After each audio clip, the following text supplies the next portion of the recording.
In this video, you're going to look at the transformations for reflection, vertical stretch and compression, and horizontal stretch and compression. So what you're going to notice is with reflection across the x-axis, there's a negative on the outside, so it's being applied to the y values. For reflection across the y-axis, there's a negative on the inside, and it's being applied to the x values.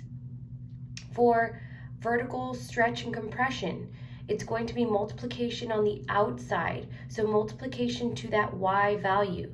If that value on the outside is greater than 1, we call it a vertical stretch.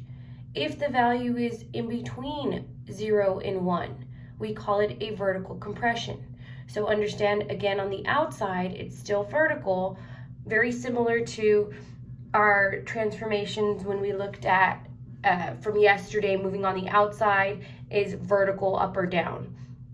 So when we look at horizontal stretch, horizontal is going left to right. It's that application, it's the multiplication to your x values here. So it's on the inside of the parentheses. B is going to represent a number, just like A is going to represent a number. If that value is greater than 1, we call it a horizontal compression. If the value is between 0 and 1, we call it a horizontal stretch. So if you need more time copying this down, go ahead and pause the video. I'm going to move on to some examples.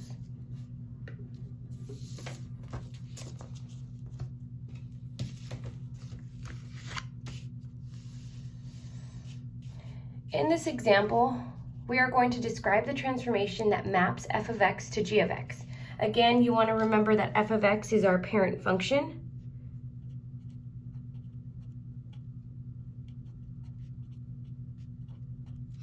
And g of x is our new function. So when I look at g of x equals 3 f of x, I need to recognize that that's multiplication on the outside. So it's changing my y values. When it's multiplication on the outside and I can recognize that value to be greater than 1, we're going to call it a vertical stretch. We're going to go a little further and discuss what does this do to my slope, because you're going to notice that vertical stretch and compression, horizontal stretch and compression, it will change your slope. So when I look at this and I graph it in my calculator, I'm going to give you a good visual here. When I look at this, I can see my parent function is in red, f of x equals x, and I can see it's 0, 0, 1, 1, 2, 2. When I look at my new function, g of x equals 3 times f of x, I'm going to notice it's a vertical stretch because I'm stretching those y values. When I see my point at 1, 3, I'm stretching the y values. So I'm multiplying 3 times the y value. What you also want to notice is that this line, from the red line to the blue line, it became steeper. So you want to be able to identify that the slope is steeper when you see that value of 3, or when you see this vertical stretch, be able to identify, is this making my graph steeper or less steep? So that's another thing that we're going to put on our notes. This is a steeper slope from the parent function. Okay, we're going to look at another example. Now, in the second example, we have g of x equals 1/2 f of x. So now we're taking 1/2 and we're multiplying it to the y values. So 1/2 is in between 0 and 1. And since this is on the outside, I know it's a vertical stretch or compression, but since it's between 0 and 1, we're going to identify this as a vertical compression. And the reason for that is because 1/2 is in between 0 and 1. And then if I were to graph that, I can change that value from 3 to 1/2 on my calculator. And when I do that, again, my parent function is f of x equals x in red. But now my blue function is when I take the y values and I multiply it by 1/2. So now this is a vertical compression, and it's a compression because you can see those y values being compressed together. So when I look at 1, 1, 2, 2 on the parent function, the change from my parent function to the new function is I'm compressing my y values between there. So you want to be able to also identify the slope. What kind of slope happens when you're looking from the red line to the blue line? Well, since it changed and it's becoming more horizontal, you want to be able to identify that slope as less steep than my parent function. So that's the other term we're going to describe here. It is the less steep slope. Now let's move on to the third example. Now we have g of x equals f of 2 times x.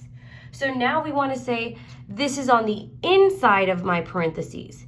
There's multiplication on the inside of my parentheses, so I'm going to identify this as a horizontal stretch or compression.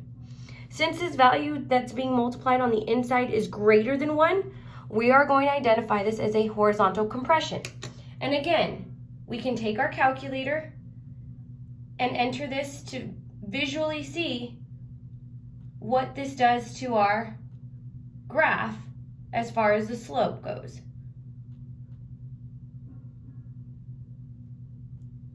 So when I graph this in my calculator, my parent function is red again, and my new function is in blue. So you're going to see that this is an application to the x values. So now on the inside, it's multiplication with my x values. So you're going to notice my x values changing and they're compressing together. So now when I look at this, you want to also ask yourself, is that slope less steep or steep? Steeper. So when I look from the parent function in red to the blue line, I can see that it's becoming more vertical. It's shifting. So we want to identify that as a steeper slope. So not only is this a horizontal compression, it is also a steeper slope. In example number 4, we have g of x equals f of x, f of 1/4 times x. So since this is on the inside and it's multiplication, we want to be able to identify it as a horizontal stretch or compression. In order to identify it as either, you want to look at the value on the inside of the parentheses. Is that value between 0 and 1? Yes. So this is going to be a horizontal stretch.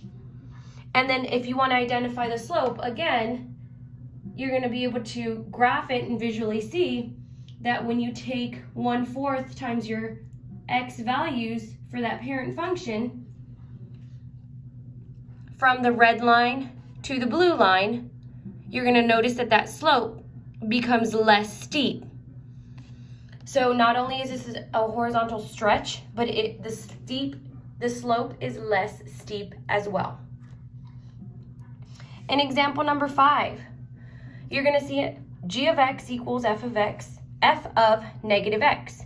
So you want to be able to identify, since I have a negative on the inside of my parentheses, I need to go and look at my notes, and when it's a negative on the inside, it is a reflection across the y-axis. In the last example, we have g of x equals -3 times f of x. So not only is there a negative, but there's also a multiplication of 3 times the entire function on the outside, so it's going to change my y values. So I want to be able to identify this as 2 separate transformations. So the first transformation is going to be a reflection across the x-axis because it's on the outside of the parentheses. So notice the difference. When there's a negative inside the parentheses with x, it's reflection across the y. A negative on the outside is going to be a reflection across the x-axis. And we also want to be able to identify, since there's a multiplication of 3 on the outside of my parentheses, you're going to notice anything with multiplication on the outside is a vertical stretch or compression. It is going to be a vertical stretch since that value is greater than 1. And not only is it a vertical stretch, but my slope is also steeper. If you need more time, rewatch the video. Join Zoom for daily so that you can get that extra support with your teacher. And if you have questions on graphing, you can contact your teacher as well. Go ahead and practice on your own now.